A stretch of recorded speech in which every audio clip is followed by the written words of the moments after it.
Meus caros amigos, quero não apenas cumprimentar,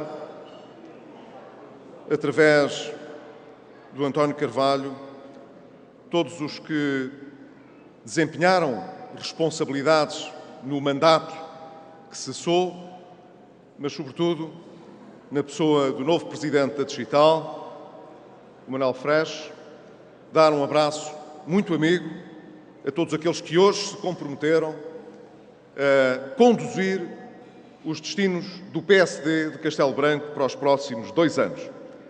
Acreditem, é uma tarefa exigente. Nós, em termos nacionais, precisamos do vosso apoio, do vosso trabalho, porque nós não olhamos para o nosso país de uma forma fragmentada, nós não andamos dentro de um saco de gatos a ver quem é que manda mais dentro do partido. O que nós queremos é que o nosso partido continue a ser um referencial de estabilidade para o nosso país, porque nós só poderemos continuar a progredir se o país tiver a estabilidade suficiente para que um governo faça o que tem de ser feito para Portugal. E para isso nós precisamos do vosso apoio.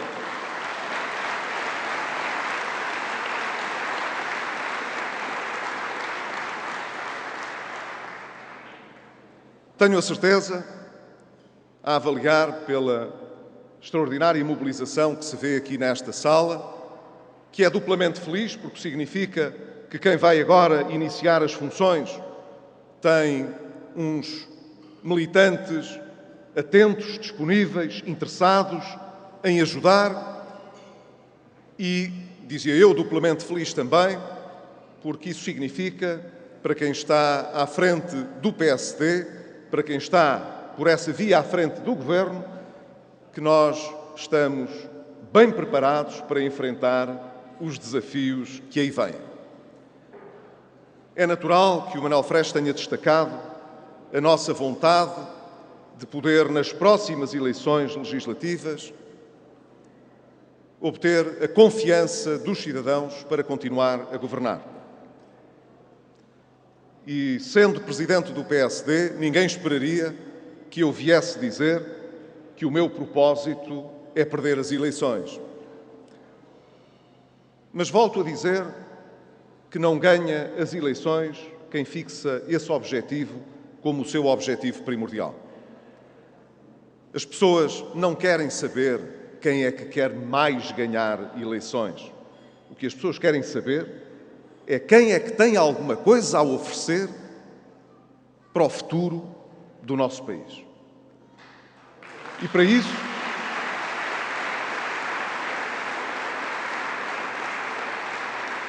isso, avaliarão o desempenho que nós tivermos até ao fim do nosso mandato, porque não deixarão de julgar-nos, no fim, por aquilo que fizemos, mas não deixarão também de nos comparar com os outros e de saber quem é que realmente está fixado num objetivo que não seja meramente partidário, de autossatisfação, para saber quem é que é capaz de ter mais simpatia ou de levar mais votos.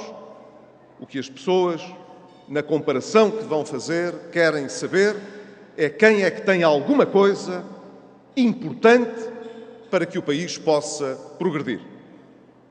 E isso significa que o trabalho que temos de fazer daqui até às eleições não é um pró-forma.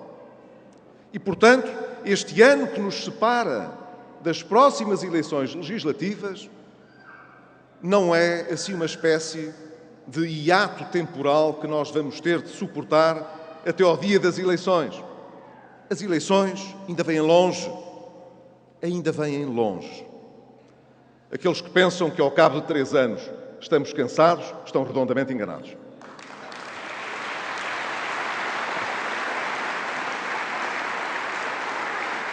E aqueles que pensam que, como terminámos o programa de assistência económica e financeira, e felizmente Escapámos a todas as pragas que nos rogaram, porque de pragas se tratou, de que não íamos conseguir, que tínhamos necessariamente de ter um segundo resgate, se não tivéssemos pelo menos um programa cautelar.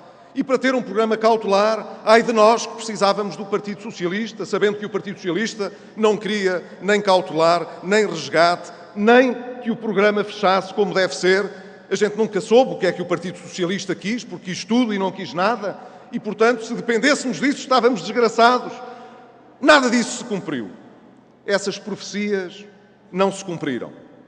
O país não se afundou na crise, o país não foi de programa em programa, o desemprego não continuou a aumentar, baixou, o investimento tem estado a recuperar devagarinho, mas a recuperar, e nós sabemos que fechamos estes 3 anos com a consciência de que fizemos o que era preciso fazer.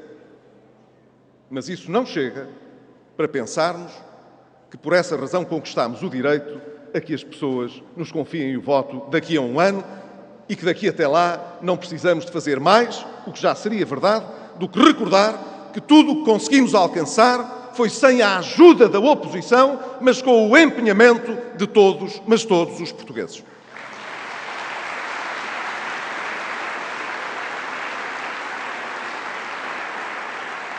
Em política, um ano é muito tempo. E para quem está a governar, um ano é um tempo importante. Como o Manuel Freixo aqui disse, nós estivemos durante 3 anos a aplicar um programa de emergência financeira, de emergência económica e de emergência social. Mas estivemos também, nestes 3 anos, a lançar reformas importantes para o futuro. Não andámos distraídos. Muitas dessas reformas vinham no memorando, mas que não viessem, nós precisávamos de as fazer. Que pena que tivesse de haver um memorando que obrigasse os governos a fazer aquilo que é preciso.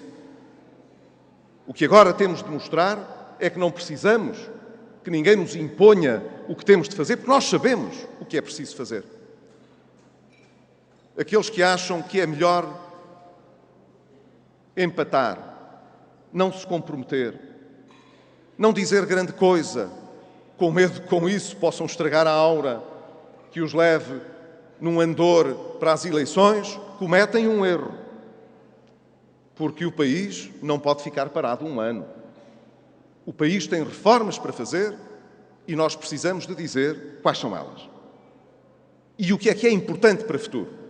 Este ano é muito importante para mostrar que estes 3 anos não foram um acaso. O que se passou neste tempo não foi assim porque o Presidente do Banco Central Europeu decidiu que era assim, ou que o Eurogrupo decidiu que era assim, ou que o Fundo Monetário Internacional decidiu que era assim, ou que a Comissão Europeia decidiu que era assim. Foi porque nós decidimos que era importante fazer o que era importante para o nosso país.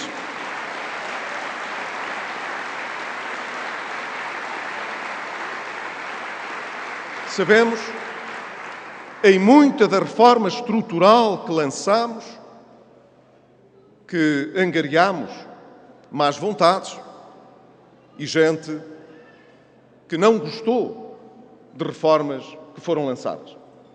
Não me estou a referir, portanto, às medidas que são sempre impopulares e que tivemos de lançar mão, esperando que qualquer outro com sentido de responsabilidade não deixasse de fazer o mesmo. Não, estou a referir mesmo às reformas estruturais. Nós prometemos mudar Portugal. Isso significa que alguma coisa não estava bem, porque senão não era preciso mudar. Nós não precisamos de mudar os governantes apenas porque eles estão há muito tempo nos lugares. Quando queremos um programa de mudança é porque há qualquer coisa estruturalmente na nossa sociedade que tem de ser alterada. Nós tínhamos, dizemo-lo há muitos anos, uma justiça que não funcionava. Tínhamos, na área da educação, um sistema pouco exigente que não favorecia a disciplina, não reforçava como era necessário as competências na área da língua portuguesa, da matemática, das ferramentas de que nós precisamos para poder evoluir como povo. Estávamos mal organizados não avaliávamos devidamente e julgávamos que teríamos um sistema educativo muito avançado apenas porque deitávamos muito dinheiro para o sistema educativo. Tínhamos, na saúde, dívidas que ascendiam a mais de 3 mil milhões de euros. Isto é, tínhamos um sistema que nunca perguntou quanto custava nem que consequências traria. Como se não fosse importante para aqueles que precisam de recorrer ao Sistema Nacional de Saúde que ele esteja equilibrado, financiado, que não corra o risco, mês sim, mês não, que os seus fornecedores interrompam os fornecimentos, que imponham preços muito mais elevados para compensar o tempo em que tiveram de recorrer aos bancos para se compensarem dos pagamentos que o Estado lhes não fazia. Adiámos durante muitos anos mudanças no sistema financeiro, sem o qual não há mudanças no sistema económico. Porque perpetuámos durante demasiados anos privilégios. Todos pagámos durante muitos anos rendas que não se justificavam a gente que vivia fora da competição no mercado protegido pelo Estado.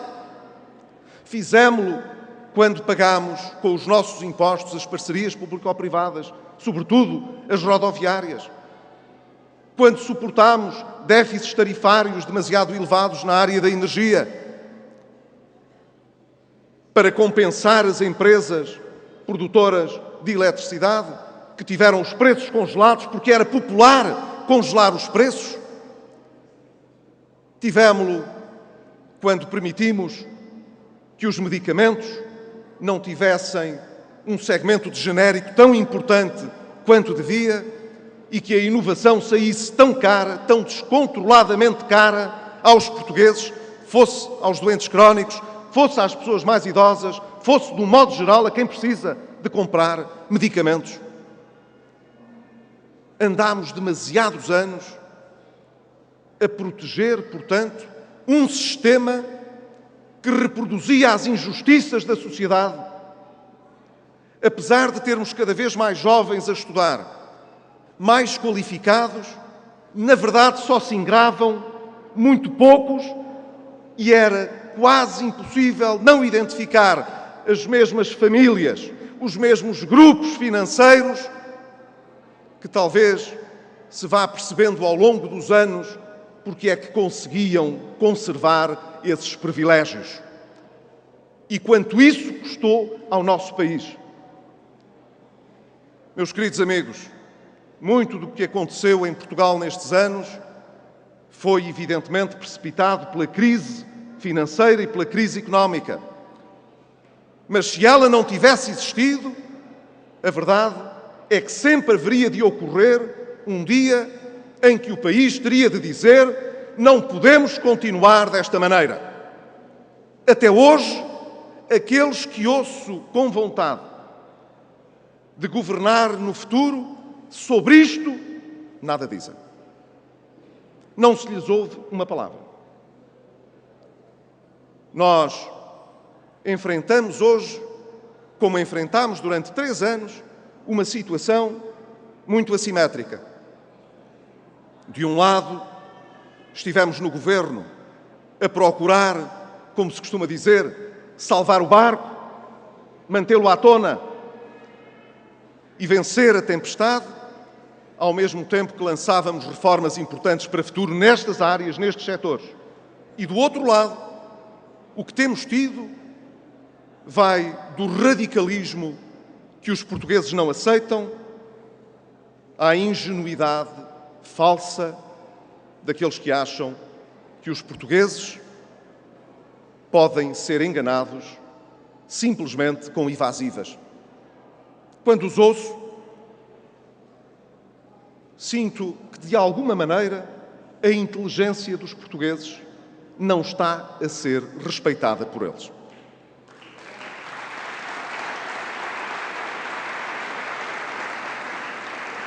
Porque a maneira como abordam os assuntos é uma forma redonda que, evidentemente, não dá segurança a ninguém. As pessoas têm salários mais baixos? O país tem alguma pobreza? Que tem. Nós sabemos que tem. A resposta é: o que temos é de ser ricos. Diz, portanto, o político ao cidadão pobre: meu amigo, o seu problema é não ser rico. Diz o médico ao doente: o senhor está mal, o que é pena é que não tenha saúde. O senhor devia ter saúde, o senhor devia ser rico, o senhor devia ter mais oportunidades, o país devia crescer, nós devíamos viver melhor, tem de haver mais justiça. E estas proclamações, hoje, são totalmente vazias de sentido quando não são acompanhadas dos instrumentos que permitem realizar estes objetivos, porque isso queremos todos, penso eu, quase todos. Mas ao final do dia há uma diferença. Há os que lutam por isso e há os que proclamam os objetivos. Até hoje, os que têm proclamado os objetivos têm-nos oferecido, como resultado, exatamente o oposto daquilo com que enchem a boca.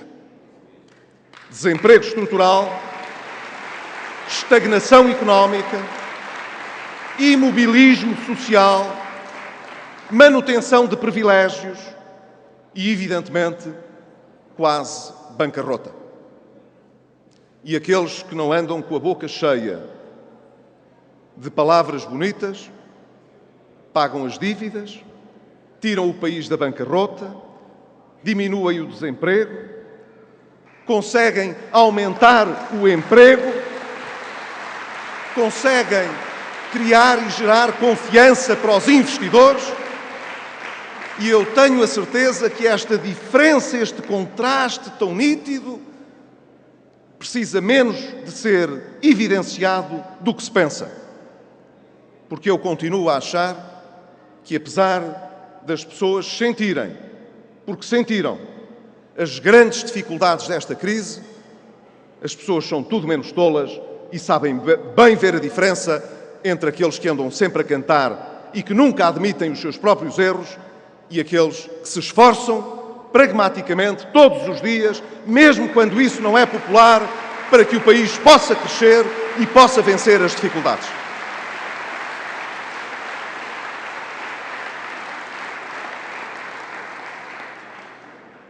Nós sabemos que julgamos o nosso futuro num mundo global que não é simples. Não há ninguém que possa apresentar facilidades dentro de um contexto como aquele que todos conhecem. Nós sabemos que a União Europeia, na qual estamos integrados, tem ainda um déficit muito grande de transformações e de mudanças estruturais para fazer. Há uns por cá que acham que, como isso acontece, devíamos aproveitar a boleia e a oportunidade para sermos menos exigentes, para adiarmos algumas reformas, para não baixar tanto o déficit. Se há uns que não cumprem, vamos apanhar a boleia.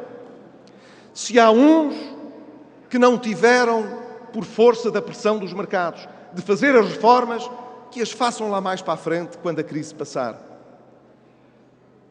Ora, é bom dizer que a crise na Europa não passará enquanto os outros países que têm perdido competitividade não fizerem as reformas que nós fizemos. A nós, a cada 3 meses, vinham medir se nós fazíamos ou não fazíamos aquelas reformas e se, em função disso, nos transferiam ou não o dinheiro. Não quero dizer que todos têm de ser sujeitos ao mesmo tratamento. Mas se é benéfico para todos nós que essas reformas sejam feitas, da mesma maneira que se dizia que se a Grécia, a Espanha, Portugal e a Irlanda não fizessem essas reformas, poderia haver um risco de contágio aos outros países e a zona euro podia afundar-se na recessão. Eu acho que agora nós podemos dizer aos outros façam o que nós fizemos, para que não nos venham a prejudicar na expectativa que nós temos de poder ter uma União Europeia mais forte, a crescer sustentadamente, com o horizonte de futuro que nós, europeus, merecemos.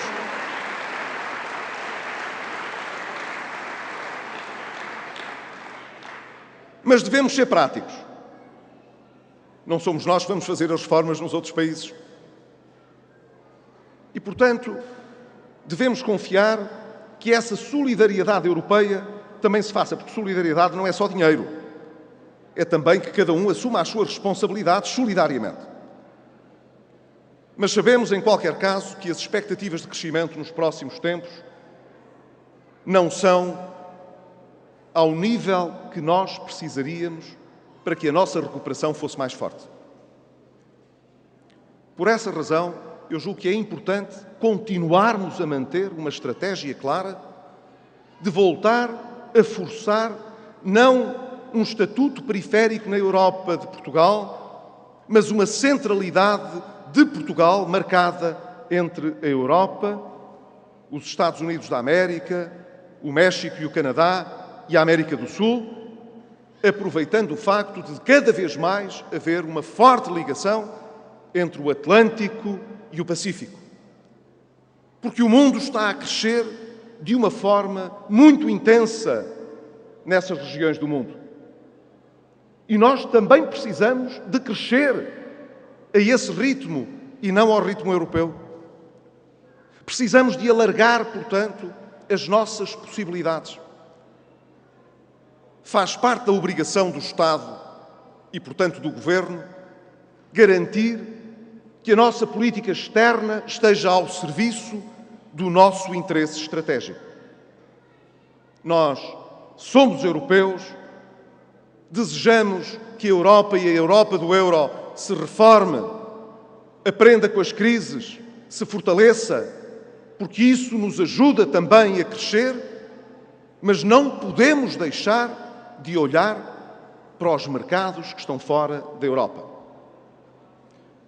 E precisamos que os nossos empresários, que os nossos jovens, que o nosso talento, que as nossas universidades, que os nossos centros de investigação estejam ao serviço dessa estratégia.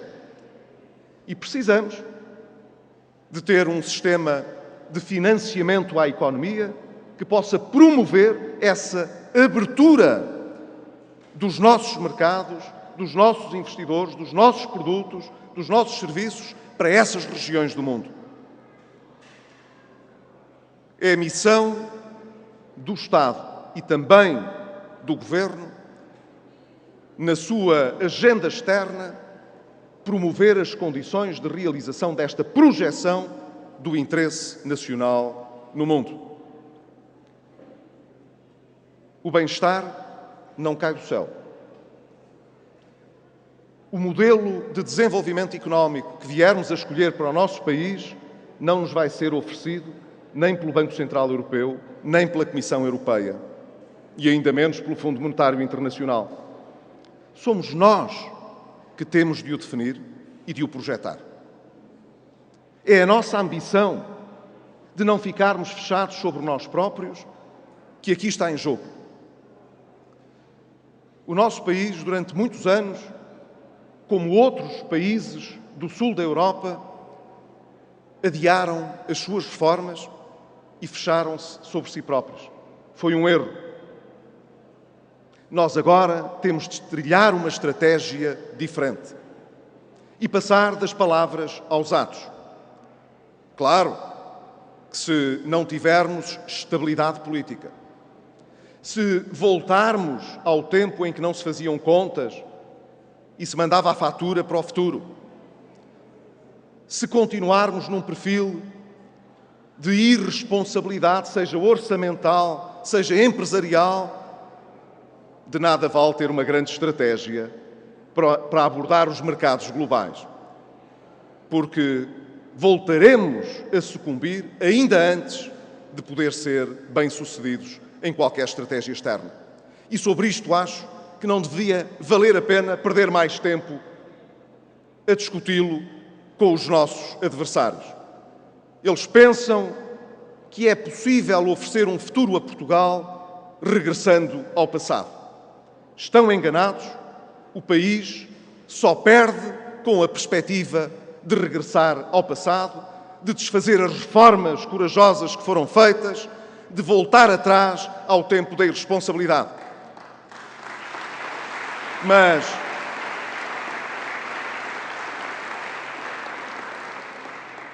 isso não chega. Ser responsável, ser exigente, ter as contas em ordem, tratar os cidadãos com responsabilidade, isso não chega. Isso já devia ser um pressuposto adquirido por todos. Não devíamos perder tempo a discuti-lo. Isso é indispensável. Enquanto não caminharmos sobre esse chão, é o chão que nos foge debaixo dos pés. Não vale a pena depois andar a culpar seja quem for. O que nós precisamos, em cima disso, é realmente de mobilizar os portugueses, de dirigir políticas públicas que privilegiem a iniciativa empreendedora, o mérito, um sistema financeiro que esteja ao serviço dos bons projetos, que possamos projetar para estes mercados os melhores que possam levar os outros atrás.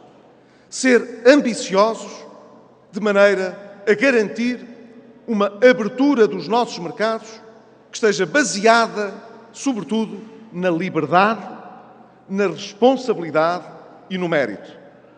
E vejam bem como isto está muito de acordo com aquilo que é o programa do Partido Social Democrata. No fundo, o que nós queremos é escapar aos fatalismos e aos determinismos. No fundo, o que nós queremos é que as pessoas decidam e escolham livremente, mas com responsabilidade. No fundo, o que nós queremos é que a sociedade não se acomode nos privilégios, que possa progredir, evoluir e reformar-se, não a fazer revoluções todos os dias, mas a conseguir todos os dias acrescentar um espírito reformista que nos impeça de regressar ao passado e enfrentar com coragem as incertezas do futuro. Porque aqueles que discursam afirmando as certezas que as pessoas gostariam de ouvir podem traçar alguma boa música, mas, como no Canto da Sereia, é uma música que sai caro e que se paga, inevitavelmente, com regressão económica e, portanto, com desespero social. O programa do PSD precisa, portanto, de ser cumprido, Manuel Freixo. E vale a pena lutar por isso. Se os cidadãos nos avaliarem de acordo com os nossos atos, de acordo com aquilo que nós fizermos, e nós estaremos em condições de dizer o que fizemos, porque fizemos e porque é que temos orgulho naquilo que foi a nossa ação, então, nessa altura, eles decidirão em consciência e em consciência nós aceitaremos o seu veredito. Eu confio muito no julgamento dos portugueses. E sei que posso dizer que não me tem faltado apoio no meu partido para poder realizar a tarefa que me coube. E sei, digo a todos vós, que não é fácil suportar todos os dias o desgaste da crítica, da insinuação, das falsas verdades que nos atiram à cara a cada passo. E que deve ser muito difícil, com convicção, todos os dias estar disponível para ouvir essas críticas e as poder rebater, mantendo o apoio sem o qual esta tarefa não seria possível. Mas cada um tem o seu partido e é da nossa tradição, é do nosso ADN, é da nossa genética que no PSD nós apoiamos sempre decididamente as escolhas que fazemos. E quando achamos que é tempo de fazer novas escolhas, fazemos-las, sem nenhum problema. E cá estamos todos unidos depois a trabalhar para que elas possam ser consequentes.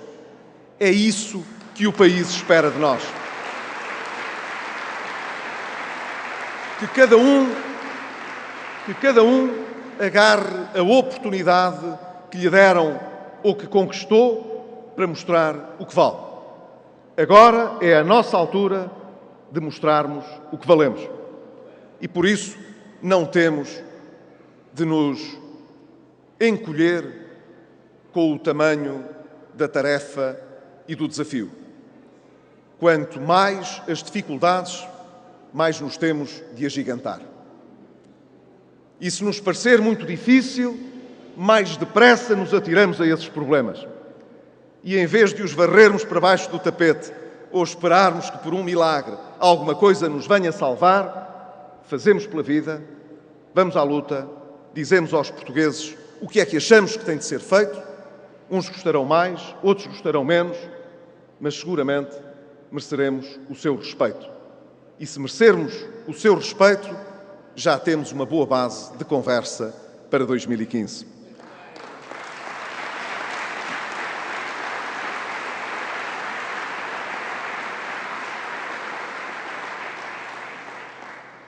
Ao Sr. Presidente dos Autarcas Social-Democratas, que aqui está também connosco, e através de quem cumprimento outros Presidentes de Câmara que aqui estão também, Presidentes de Junta, elementos que estão ligados às autarquias, quero dizer-lhes que deposito em vós também uma enorme confiança.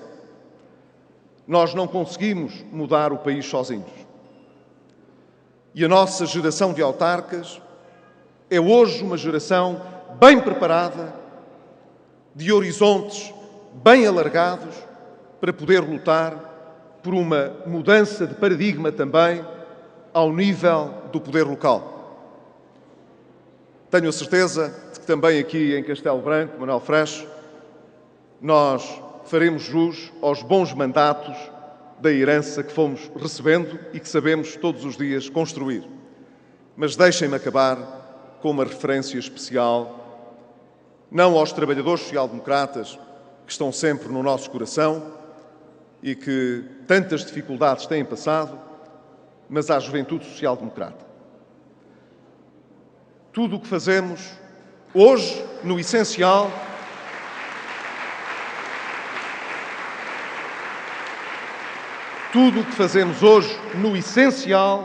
é pensar nas novas gerações e no futuro do nosso país. Aqueles que acham que não nos sacrificamos o suficiente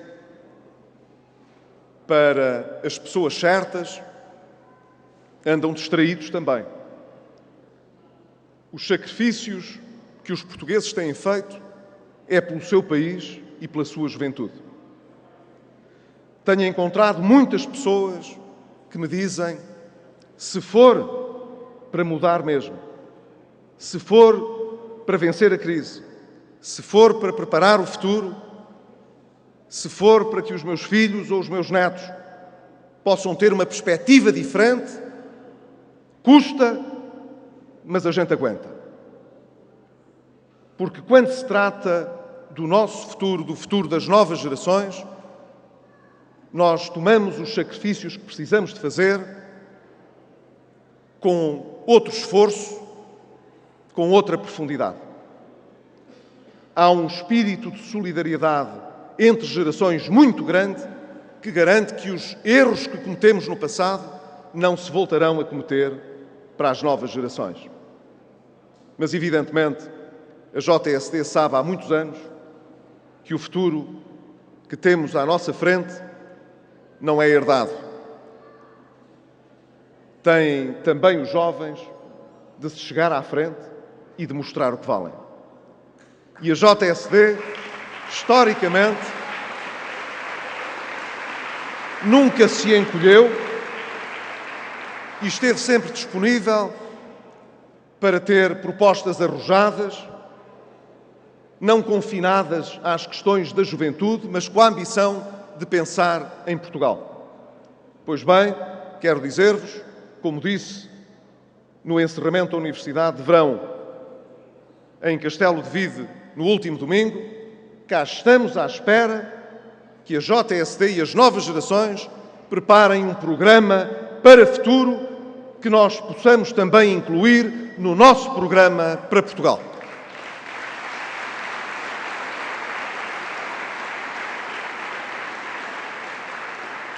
E que digam a todos os jovens portugueses que se querem um futuro diferente, então é convosco e é connosco que têm de contar, porque com os outros nós já soubemos com o que é que contamos e com o que tivemos. E isso nós não queremos voltar a repetir. Um abraço grande, bom trabalho, Manuel Freixo, viva Castelo Branco e viva Portugal!